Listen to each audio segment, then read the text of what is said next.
देशाचे पंतप्रधान आदरणीय नरेंद्र मोदीजी आणि आमचे सर्वांचे नेते आदरणीय देवेंद्रजी, बावनकुळेजी आणि संपूर्ण देशभरातील असणारे आणि महाराष्ट्रातील असणाऱ्या महायुतीच्या सर्व नेत्यांच्या नेतृत्वामध्ये महायुतीला मिळालेलं घवघवीत यश हे आपण सर्वांना माहीत आहे।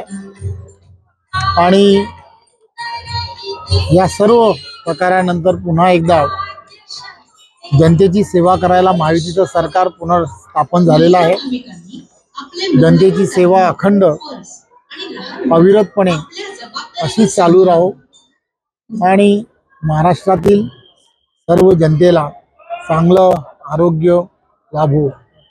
त्याचबरोबर जी विविध कामं जी प्रलंबित आहेत ती प्रलंबित कामं ते महायुतीच्या सरकारमधील असणारे आदरणीय देवेंद्रजी असतील, एकनाथराव शिंदे असतील, आदरणीय अजितदादा असतील आणि संपूर्ण मंत्रिमंडळ हे एक मुखाने त्या सर्व जनतेच्या कामांना योग्य प्रकारे मार्गस्थ करो असं आईच्या चरणी साकडं घातलंय।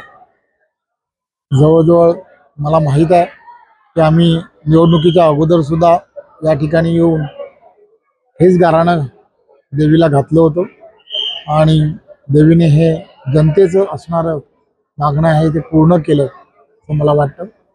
आणि मला खात्री आहे की येणाऱ्या या संपूर्ण 5 वर्षामध्ये या भागातील असणारे, महाराष्ट्रातील असणारे अनेक प्रश्न, मग ते विजेच्या संदर्भातला असणारा प्रश्न असेल किंवा त्याचबरोबर इथे असणारे अनेक मराठवाड्यामधील असणारा पाण्याचा प्रश्न असेल, दुष्काळग्रस्त भागामध्ये असणारी पाण्याची टंचाई असेल, या सर्व गोष्टींना एक चांगलं असा उपाय आहे महायुतीचं सरकार नेतृत्वामध्ये करेल देवेंद्रजीच्या, याची मला पूर्ण खात्री आहे। जी जबाबदारी पार्टी आमच्यावरती सोपवत असते, आम्ही सर्व भारतीय जनता पार्टीचे कार्यकर्ते ती जबाबदारी अतिशय प्रामाणिकपणे पार पाडण्याचा प्रयत्न करतो।